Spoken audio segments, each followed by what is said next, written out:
According to an official document, the Indian government has firmed up a mega plan to spend $130 billion to bolster combat capability of the armed forces in the next 5 years, under which fighter jets, submarines, naval ships and a range of critical military hardware will be procured. The government's immediate priority is to fast-track the infantry modernization, including the procurement of 2,600 infantry combat vehicles, 1,700 future-ready combat vehicles for the Indian Army, and 110 fighter jets for the Indian Air Force. India is also inducting the first batch of the Agni-5 intercontinental ballistic system, and is also working on a defense project to make the airspace over almost all its major cities virtually impregnable. In its first reaction after India's recent payment for S-400 air defense system to Russia, the US has said that it does not want its allies' military capability to suffer. The US Embassy in New Delhi has said that Russia has been banned because of its behavior, and the US doesn't want to damage the military capability of its partner countries.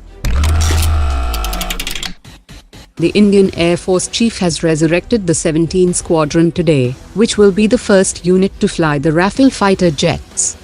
The squadron was disbanded in 2016, after the Indian Air Force started gradual phasing out of Russian MiG-21.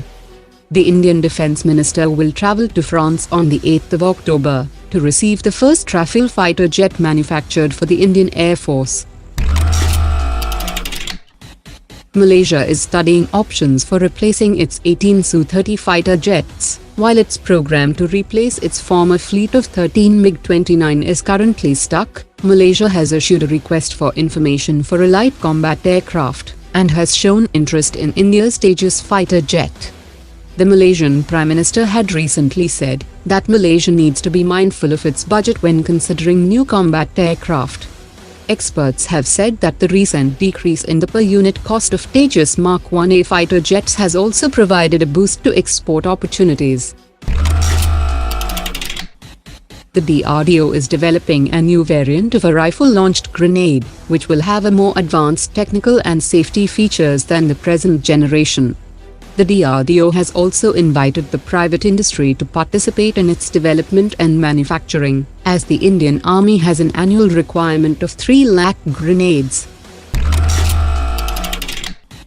The line of actual control and trade ties are likely to be the focus of discussion when Prime Minister Modi will meet the Chinese president for the informal summit on the 10th of October.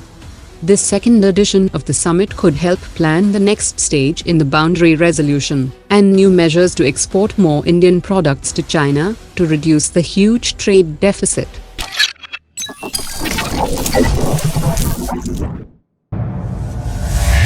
Omar dropped it.